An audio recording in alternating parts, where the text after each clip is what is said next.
This is chapter number 4, agriculture. So we are discussing about agriculture, Krishi. In India, agriculture is an important occupation. So India is an agriculturally important country. Two-third of the population, Indian population, is engaged in agricultural activities. Two-third.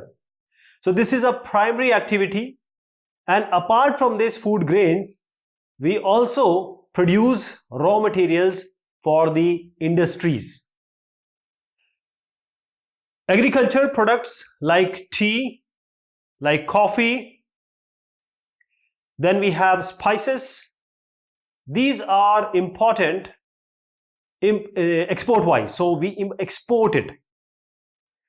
So there are certain types of farming, because agriculture is an age-old economic activity in our country, and there are different types of cultivation methods we have, and that totally depends on the physical environment, and the technological know-how, and the socio-cultural practices.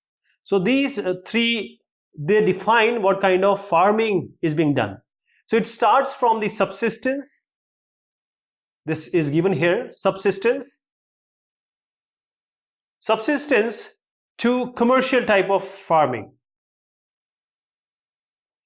So let us see the types of farming. So primitive subsistence farming. So this is practiced on a small patch of land. So the land is small, and this is practiced with involving family or community labor. So no labor is hired. Only the family people, those people which are from the same family or secondary family, they only are involved. And they use very primitive types of tools like hoe, digging sticks. So very primitive type of tools they use, like the hoe, the dowel. One more thing is there, the dowel, and the digging sticks. So this type of farming, it depends on the monsoon also, the natural fertility also, and the other the suitability of the environmental conditions to the crop being grown. So this is predominantly the manual labor is involved here, and it depends, as I said, on rainfall, that is monsoon for irrigation, and the artificial fertilizers and technology is not used. It is not used. So this kind of primitive subsistence farming is slash and burn. So this comes under slash and burn agriculture. So what is this slash and burn? The name itself says slash and then just burn. Just burn. That is, it's a primitive system of farming in which a piece of land, first it is cleared for vegetation by slashing. This is slash. So this land is first slashed or cleared for vegetation and burned, and then it is cultivated. So when the fertility of soil becomes less because of the cultivation, the farmer just leave this land. They move to another land, and now they do the same thing, slash and then burn. So this allow, because it is being left, this has been left now, the first one is left, they have gone to second one. So when this first one is left, this allow it to regain the fertility naturally, because the remnant or ash of the burnt vegetation is already there. And this is mostly or mainly done or widely prevalent among the tribes of Assam, Meghalaya, Chhattisgarh, Andaman Nicobar Islands. This is also called with different names in different places, called normally as jhuming or shifting cultivation. Jhuming or shifting cultivation. Then we have intensive subsistence farming. What does this mean? There is just a slight difference.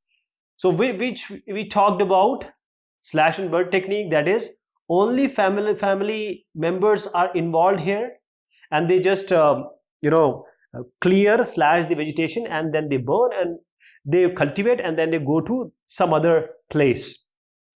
In this intensive subsistence farming, say what happens?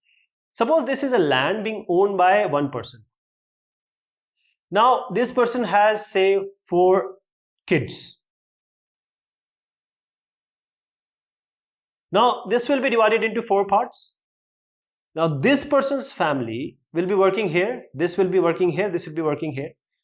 Again, he will get, say, 4 kids. This again will be divided. So this kind of intensive, that is why the word intensive is there. That is, there is a very small area because of the high population density. This is how the population has increased and now the area has decreased. So maximum output is tried or is being outputted, that is tried to be generated from a very small piece of land for meeting the demands of this large population.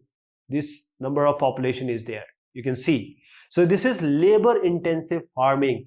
At a very small place, a lot of labor is involved. That is, those people who are in a family, they work here and they do everything, like they use high dose of chemical fertilizers, they use a lot of irrigation, that is water, for increasing the production because the area is less and the people are more, so they have to feed them.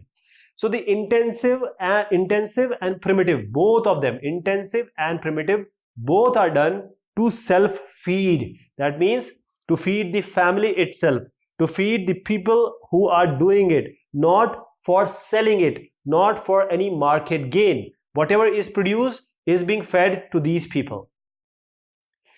Coming to commercial farming, they use special quality of HYV. HYV means high, this means high, and we have just make it high, then yielding and variety. So this is what HYV means, high yielding variety seeds. They use chemical fertilizers and pesticides. So now we have a very big land, quite a substantial length and breadth of land. They use, or the owner use, HYV seeds. They use chemical fertilizers, they use pesticides, and the main thing why this farming is done, for profit, for money, for the revenue. That is, these crops which are being grown here, they are to be sold. So cash crops instead of food crops are being cultivated as commercial farming, right? There is one more type of farming which is called as plantation. That is called bagan in Hindi. So this plantation is a form of commercial farming only. Please understand, plantation is also a form of commercial farming in which a single crop is grown over a very large tract of land. This includes the different crops which we grow here is tea, coffee, rubber, sugarcane, etc. These are the plantation crops. So tea in Assam, North Bengal, coffee in Karnataka. These are some important plantation crops in these states, right? Cropping pattern. What is a cropping pattern? In India, it depends on the season in which when to sow the seed and when to cultivate. That means once to grow a crop and when to cut it. So it depends on the season, the different climate. So this is a cropping pattern which the Arabs, when they came, they saw the pattern and they called them as, they gave them certain names. And these names are what? Rabi, Kharif and Zaid. Rabi, Kharif and Zaid. Rabi, Kharif and Zaid. So these are sown or in a special reason. We'll just talk about this. So let me take you here. Kharif fasal, Rabi fasal and Zaid. So Kharif crop, this is a monsoon crop. This is a monsoon crop. So that is why we know that on 1st June, the monsoon enters India through Kerala. So Kharif monsoon crops, these are planted in June and they are harvested or cut in October. The main crops are rice, maize, cotton and groundnut. Then we have Rabi. So in between Kharif and Rabi, we have Zaid. So Rabi is a winter crop, Sheet Ritu crop. This is Sheet Ritu crop. It is a winter crop. That is why it is planted in November and harvested in April. The main crops are wheat, pea, barley and gram. Wheat, pea, barley and gram. So there is a time in between Kharif and Rabi. See, there is an October, so in mid-October it is done, and it is November or early December it may start. So in between we have very short span of period. In this we grow Zaid, summer crop, planted in March. This is planted in March and it is harvested in June. The time can change. So watermelon, cucumber, these are the examples. I'll tell you the exact month now. So we will learn this by a kind of comparison. Rabi, as we just said, Rabi, this one is a winter crop. So winter crop is grown in or sown in October, December, harvested in summer, April, June. While the Kharif crop is a monsoon crop. So grown with the onset of monsoon. June it start, harvested in September, October. Zaid, as I said, this is a crop between Rabi and Kharif. So it is between them and this is grown during summer. So what are the major Rabi crops? Wheat, this is a major crop. Barley, gram, peas, mustards, these are some of the important crops of Rabi season. Then we have Kharif.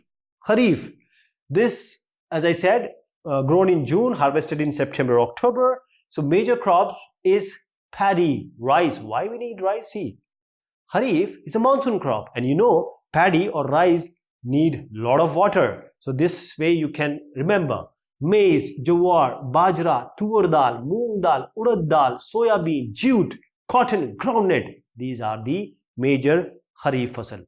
In Zaid, we have in between, like mostly these crops are not the food grains, watermelon, muskmelon, cucumber, vegetable, and the fodder crops. That is to feed the cattle, etc. These are the fodder crops. These are some of the crops being grown. And sugarcane is an annual crop. It takes 7 to 8 months for sugarcane to grow, so it's an annual crop. Now in Rabi, this is availability of precipitation helps in the growth of Rabi crops. There has to be some kind of precipitation is good. Kharif, paddy is an important crop of Punjab and Haryana. We know that rice production is more in Punjab and Haryana. In Rabi, the success of Green Revolution is awarded, or you can say this has also been an important factor in the growth of Rabi crops. Kharif, in Assam, West Bengal and Odisha, in one year, 3 crops are grown of paddy. 3 crops of paddy in Assam, West Bengal and Odisha are grown, and these are known as Os, Aman, Boro. Os, Aman, Boro. So this is about the Rabi, Kharif and Zaid. These are the cropping pattern. And now we will talk about the major crops. We'll start with the rice. Let me show you, this is the rice cultivation. And here we have rice which is ready to be harvested in the field with the food grains already ready. So let me take you to rice. Rice is a staple diet of India. India ranks second in the world in terms of rice production after China. Rice, as we now know, it's a Kharif fasal because it needs a lot of water. So it has to be some water, or the paddy crops are always in the water. They are, the starting point where we sow seed, it needs a lot of water. Temperature needed is about 25% centigrade and a very good amount of humidity is required. The rainfall should be more than 100 centimeter, and major rice producing areas are West Bengal, Uttar Pradesh, Bihar, Odisha and Chhattisgarh. So these are the major areas. These are the major areas which we talked about. Then we have some minor areas also. These are some minor areas also. So these are the major areas. This is West Bengal. This is West Bengal. Then we have Uttar Pradesh here, Bihar, Odisha and Chhattisgarh area.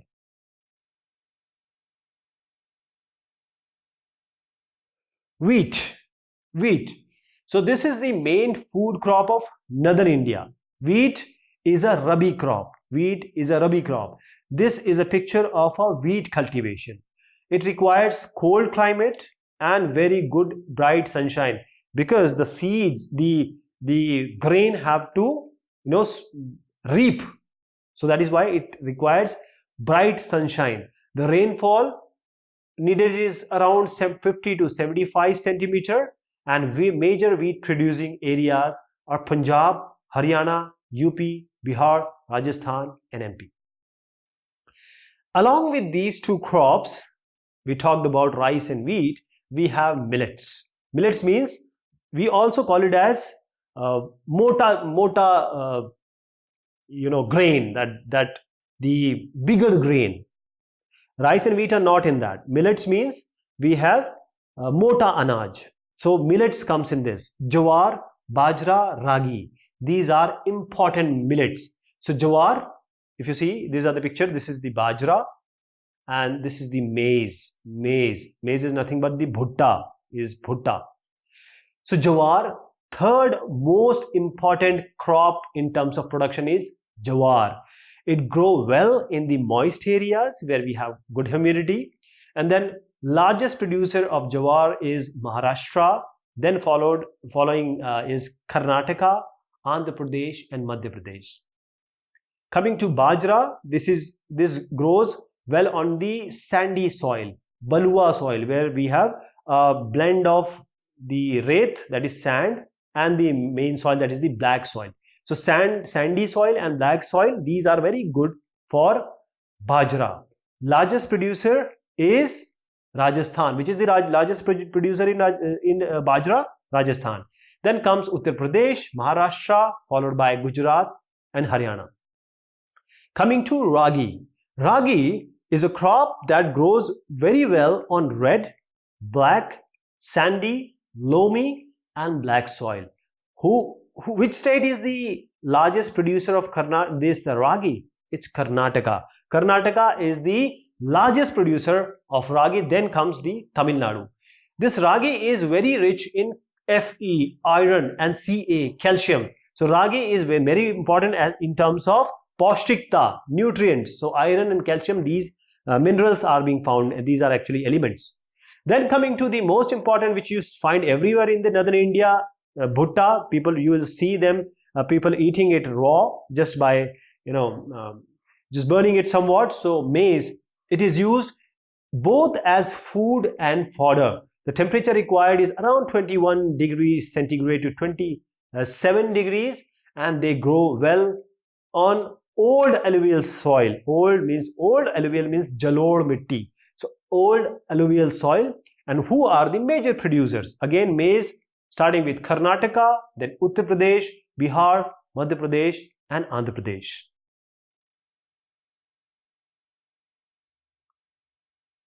So let me show you the major area of wheat. These are the major areas. Ganga Satluj here. Then we have, these are the minor areas, means these are also produced but less than this one, less than this major area. Coming to pulses. So India is the largest producer. That doesn't mean that we export that much. We actually import it. India is the largest producer because we are largest consumers also. We are the largest producers as well as the largest consumer of pulses. Pulses are the, you can say, chicken of the vegetarians. It is rich in protein. It has a lot of protein. The important pulses in India are tur. urad, moong, masoor, peas and gram. So this also improves the fertility of soil because it has nitrogen fixation bacteria. So growing of pulse in between the crops will help because the soil will get enriched in nitrogen. So pulses are being grown in Madhya Pradesh, Uttar Pradesh, Rajasthan, Maharashtra and Karnataka. Then comes the sugarcane. Sugarcane, if you see, these are food crops other than grains. So these are food crops other than grains. That is sugarcane. So this, if you see, this is a sugarcane cultivation. Then we have certain others also we will be discussing just now. These are groundnut, sunflower, mustard. These are ready to be harvested. We'll just talk about that. But let me first tell you about sugarcane. So what are the important points of sugarcane? It grows in tropical as well as subtropical regions. So it is a tropical as well as subtropical crop. It grows well in hot and humid climate. The temperature required is around 21 degree to 27 centigrade. The rainfall is from 75 to 100 centimeter. And India is the second largest producer. Who is the first in sugarcane? It's Brazil. After Brazil, we are the second largest producer of sugarcane. Sugar, jaggery and molasses are produced from sugarcane and they are also used a lot in different industries. So they are grown in Uttar Pradesh, Maharashtra, Karnataka, Tamil Nadu, Andhra Pradesh, Bihar, Punjab and Haryana. Now then we come to tilhan, that is the oil seeds. So we have to talk about this oil seeds after this. This is the oil seed. We call it as, say there are three things, khadyan, tilhan and dalhan. Dalhan means pulses and tilhan means from where oil is coming. So we have oil seeds. So India is the largest producer all over the world in terms of oil. So major oil seeds are groundnut, means from all these oils are extracted. You might be using it in your food. So major oil seeds are groundnut, mustard, coconut, sesame, soya bean, sunflower, cotton seeds, and these are used in cooking oil, also used in making ointments and soaps and cosmetics. That is how these oil seeds are so important to us. Then coming to groundnut. Groundnut is the largest grown oil seed in India. Largest grown oil seed in India is what? It is groundnut. Largest producer is what? Andhra Pradesh. Andhra Pradesh is the largest producer of groundnut, followed by Tamil Nadu, Karnataka, Gujarat and Maharashtra. So these are the oil seeds. Now we will talk about some crops which are plantation crops, and these are also being used and employed and they are being produced heavily in India. So we'll talk about this tea and others in the next discussion. Till then, thank you so much. Take care of yourself.